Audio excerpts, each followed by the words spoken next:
Ayun, 53 kilometers pala ang tinakbo ito. Ibig sabihin, bata pa talaga ito, kabayan.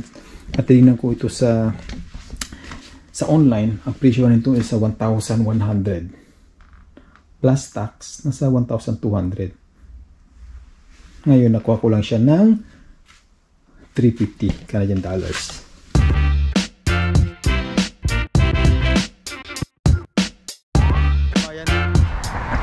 So, ngayon ay pupunta ako sa samahan nyo ako, bibili ako ng scooter. Yan ang second option ko dahil hindi pa ako decided dito na kukunin yung kwarto. So bibili muna ako ng scooter. Eh napapagod na kasi ako magbisikleta, kabayan. Tsaka malamig na rin. O tara, titignan natin yung scooter kung magaganda, kung magandang manakbo. I-road test pa natin. Okay. Light, working tail light there. Headlight. See? Here's the headlight. You turn it on. I think it's by this button. Yeah, right there. See, now you see it shows a little green thing. Yeah. See the headlights on? Nice, eh? So how many kilometers this one? It's 48, I believe. Driven? That's your modes. 1, 2, 3. 1, 2, 3. 3 is the fastest. So the speed. That Okay. does 32 kilometers an hour on third. Okay. And walking, that I don't know why they even put that. That's the, you can push it. It's not heavy. But yeah, I put it at 3 because this, and then the front and rear brake. That's your throttle here. This is just right. Yeah, and this one here, you gotta give it a little. Then you go right.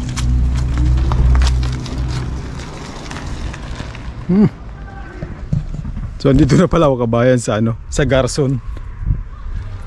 Bibili ako ng used na tawag dito, electric scooter para mas mabilis, hindi ako malit sa trabaho. Alright.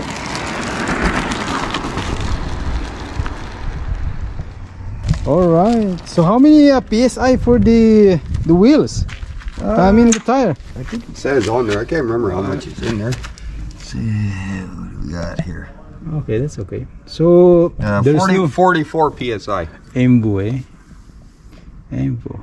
So there's any issue so far? Nope. Barely used it. I had 2 of them. I had a really fast one there. Used it for a little bit. Same thing. I didn't use it much, so I sold it. That thing did like what was it, like 70 kilometers an hour. How much you bought this? And 1,200 new. So by the time of the taxes and the shipping when I got it, because this is Canadian made from a company in BC. Oh, okay. So yeah, when they shipped it to me, like this thing was about $1,500. It's like, Christ, I don't use it. I'm never gonna get my money back anyway. So figured, screw it. I'll just sell it for cheap for somebody who wants it. Can I try around this area? Yeah, you ever ridden one of these before? Yeah. Okay. Okay. So to turn it on, And give little push. and hold that, and then your molds. 1, 2, 3. Okay. 3 is on your fastest, so you give it. This is a throttle, right? Yeah. You got to give it a little momentum first, then you press the button. Okay. Yeah, give it a push first. There you go. Oh my God. Actually, kabayan, this is my first time gumamit ng scooter. Okay. It's nice ride.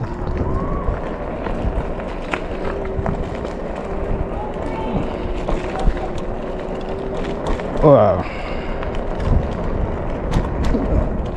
Makinis pa siya, kabayan.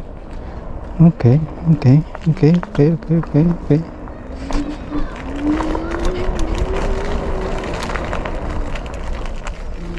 All right. Battery I find lasts fairly long.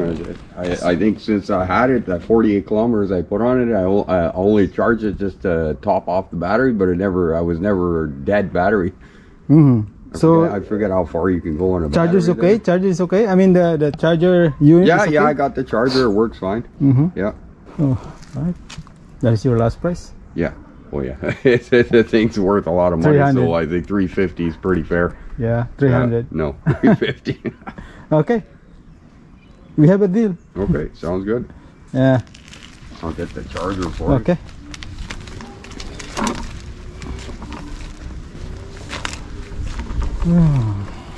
So this is the. Stick in there. All right.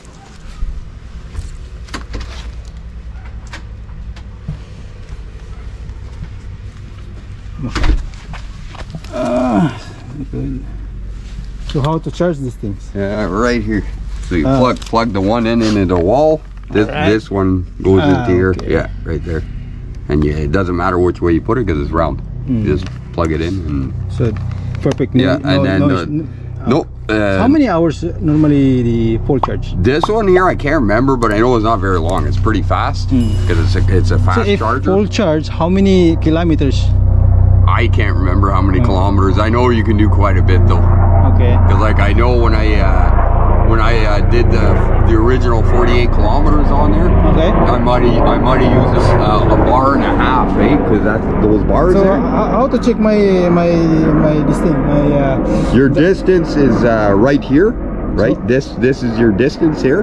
Okay. So But every time you power off and power on, it sets it back to zero. Really? I believe. I'm not So- 100% sure. so there's no recorded mileage that you run. There's the odometer, 49 kilometers. That's what's Oh. on it. Okay. Okay. But what I'm saying is your trip distance, Yeah, it'll add to the total. So if you press and hold mode, right?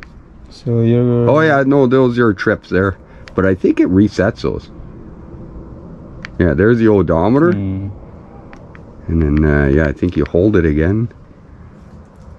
Okay. Yeah, that's your trip odometer. But like I said, I don't know if it remembers that when you turn it on or off for the trip odometer. Yeah, because kilometers, that's your speed, eh? That shows your So this- speed when you're riding. So this Emvo is still under warranty or no more? Oh, probably not anymore. They Not don't anymore. give long warranties for these. This is what, a little over a year old. Okay. What is this for? I don't know. Maybe they want you to put a little license plate. I don't know. License plate. Yeah, I don't know why they put that there. I wondered the same thing. Some people put stickers on it, whatever. So the battery is here. Yeah, inside there, to access the battery, this rubber comes off, I think. Or is it underneath? I can't remember. It's underneath. Yeah. And then it's removable. The company even makes replaceable batteries too. But it's lithium. They'll last for a long time. Got no issues with the battery whatsoever. All right. So ayun kabayan, ang lamig na talaga dito sa Canada. So ayun, nakabili na po ako ng used na electric scooter. Ang pangalan niya, ang brand niya is Emvo. Ito na yung sagot sa isa sa aking mga problema, transportasyon. Dahil nga ayaw ko pa bumili muna ng kotse at lagi ako nalilate kabayan tuwing umaga. So isa na ito sa mga sagot. Although this is my second option, ang una talaga ay maghanap ng bahay malapit sa downtown para sasabay na lang ako sa aking mga kasama doon sa mga kasama ko. Sasabay na lang ako kapag nalipat sa downtown, magka carlift o carpooling. Yun ang talagang pang matagalang solusyon. Ito temporary solusyon lang to kabayan hanggat makahanap ako ng bahay na malilipatan. May tinignan kasi ako kanina, attic yung ng bahay, nasa yung kwarto nasa attic. Maliit, 700 ang singil sa akin. 700 kasama na lahat. Mukhang okay naman yung bahay, malaki, maganda, malinis, pero ang downside is attic kasi walang cupboard, medyo masikip. Mahirap lang sa attic kapag yung bigla kang tatayo, mauuntog ka. Pero ito na yung ito yung pangalawang solusyon. Ayan. Para hindi ako malit sa trabaho. So, ayun, so far okay naman, ni road test. Okay naman.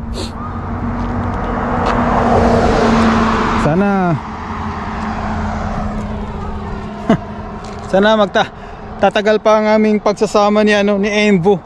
Kasi kabayan, first time ko gumamit ng electric scooter. Sana hindi sumimplang ano. Yung mahirap biglang sumimplang. Nakakatakot din ano. So kailangan talaga ng practice lang kabayan.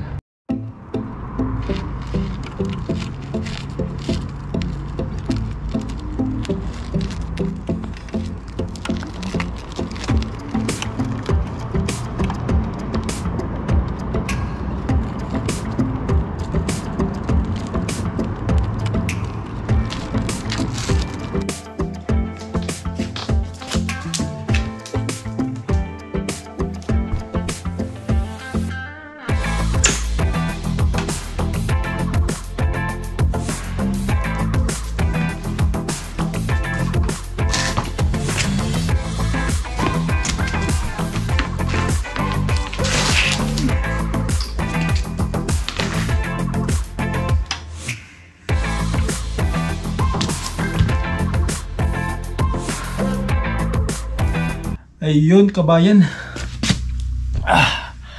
Naiuwi ko na rin si ano, Emvo E50 electronic scooter.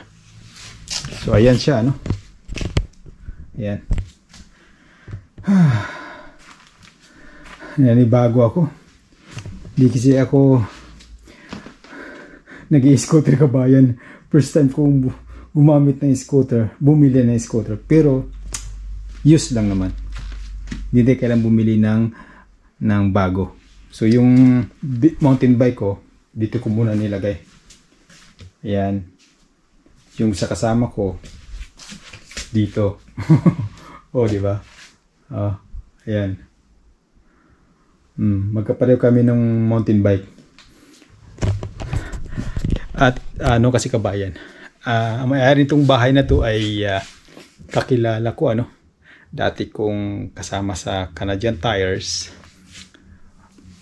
Mag-partner kami dun sa receiving area. So close kami. Although ano siya, born in UK but raised in New Zealand. So New Zealand talaga yung niya. Hawak niyang passport ano. O maring dual citizens. So ganito na nangyari ano. Unang-una, ayaw ko talaga lumipat dito. Kasi dito ako nakatira kabayan sa ano. Dito niya ako pinatira sa kanyang basement. Doon siya sa taas. Ang basement kabayan, alam naman natin ang presyuhan niya ay nasa 1,000 pataas. Ito binigay lang sa akin 700. Kasi ang usapan namin, pangsamantala, dito muna ako. Habang kung anong plano ko. O, sabi ko, sige, kung gagamitin mo itong basement, akyat ako sa taas. Doon ako titira sa isang kwarto. Kasi mag-isa lang siya sa taas eh. Sabi niya, sige, dito ka muna sa baba habang wala pa namang ano, hindi ko pa kailangan to. So ayun, 700 akin lahat. Meron akong toilet. Diyan yung labahan. Kusina. Yung kwarto. O diba? Solo ko lahat.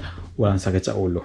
Pero hindi ko alam kung magtatagal ako dito. Gawa na nga ng sa trabaho ko ay medyo malayo ito, no? 2 sakay. Papunta doon sa aking pinapasukan. Tuwing umaga, nagbibisikleta ako. Alas 6, bago mag alas 6, naalis na ako dito. Papunta doon sa terminal. Which is sobrang lamig na kabayan. At napapagod na rin ako. Kaya naman, bumili ako nitong Evo na scooter na ito, ano? Alam ko hindi siya long-term solution. Siguro magamit ko lang siya mga 1 buwan bago mag-winter. Binili ko siya kasi nga lagi ako nalilate sa sa aking trabaho. Which is nagpaalam naman ako sa aking supervisor. Alam naman nila na wala akong sasakyan. Sabi ko, mahilit ako until sa time makabili ako ng sasakyan. Ngayon, usapang sasakyan, nagbago rin ang isip ko kabayan gawa ng hindi pa ako PR. Ang permit ko mag-expire next year, end of July. Hindi ko alam kung makaka-apply ako sa RCIP or sa ONIP, Ontario. Kaya nagdadalawang isip ko bumili ng sasakyan. Which is although tumitingin na ako, meron na sana ako nakita, pero buti na lang napigilan ko ang bugso ng damdamin. Ayaw kong bumili ng sakyan na alanganin din ang aking status. Kaya dito ako sa temporary solution. Dito, pang samantala. Ng isang buwan bago ako habang naghahanap talaga ako ng permanenteng solusyon na which is sana makahanap ako ng bahay doon banda na madadaanan ako ng aking mga kasama. So ito, magkano ba itong Aimvo na ito? Pag-usapan natin ito. Ito yung simple lang naman yung mga features niya, no? Ito yung switch niya. Ayan, push button. May 3 speed pala siya, no? Hindi ko alam kung yung 1 yan, walking. Hindi ko alam ba't may walking pa. Yan, speed. Yung speed 2 saka yung maximum speed 3 which is abot na mga 32 per hour kilometers per hour. Yan, meron siyang headlight. I-double press mo lang yung ano niya, yung on off button. Ayan, oh. Ayan, may isang headlight, maliit na headlight, ano. Yan. Double press lang natin. Ayan na. Tapos meron siyang bell. Ito, rear brake. Ayan, nailaw siya. Pag sinindit mo, ayan. Yun. Meron siyang tail light. May tail light siya, no? Ito naman, front brake. Pero gumagana pa rin siya. So, yun lang yung pinaka ano niya, kabayan. Features niya dito sa gusto ko lang kasi malaki yung ano niya. Malaki yung LCD screen niya, no? Malaki. Yan. Yung tinakbo nito, kabayan, wala pang 50 kilometers ata ang tinakbo nito. Ayan, no? Yung odometer, ayan, no? Odometer niya is a 53 pa talaga, kabayan. Nakita nyo? Ayan na. Pindutin natin na matagal. Sana yun. Pakita ka na. Ayaw, ah. Kanina nagpakita na yun, eh. Long press natin. Ayun, oh, 53 kilometers pala ang tinakbo nito. Ibig sabihin, bata pa talaga ito, kabayan. At tingnan ko ito sa online. Ang presyo nito is sa 1,100. Plus tax, nasa 1,200. Ngayon, nakuha ko lang siya ng $350 Canadian dollars. Yung harap niya is hydraulic shock absorber. Merong side marker. Ang front niya ay front brake niya ay hindi ko makita. Siguro ano to? Brake shoe style siya. Hindi siya brake disc. Mechanical. Brake shoe yan malamang. Dito yung battery. Yung rear niya ay ano, brake disc na. Yan, no? Yan ang disc niya. Okay. Yan ang disc niya. No? Patayin natin. Ayan. Matay na. So, ano pa ba? At foldable yung ano, yun ang pinaka-importante, which is common naman talaga to sa mga electronic ano, electronic scooter. Foldable siya. Ayan. Napo-fold siya ng ganyan. Teka lang, hirapan ako. Ayan, oh, napo-fold siya. At dito nalalak. Ayan, ilalak mo na siya ng ganyan. Tutulak mo na siya.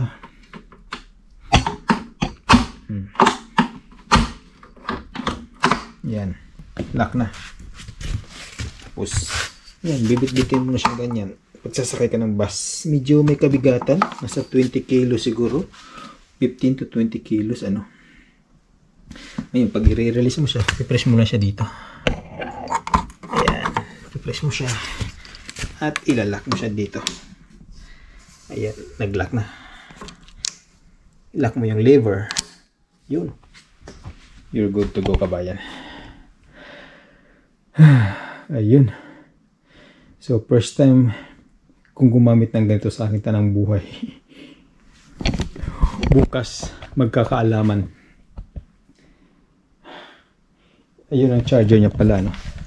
Yan ang charger niya. Okay. So hanggang dito na lang kabayan. Mula po dito sa Sudbury, Ontario, Canada. This is Daz from Daz Info TV. See you soon. Shukran. Paalam.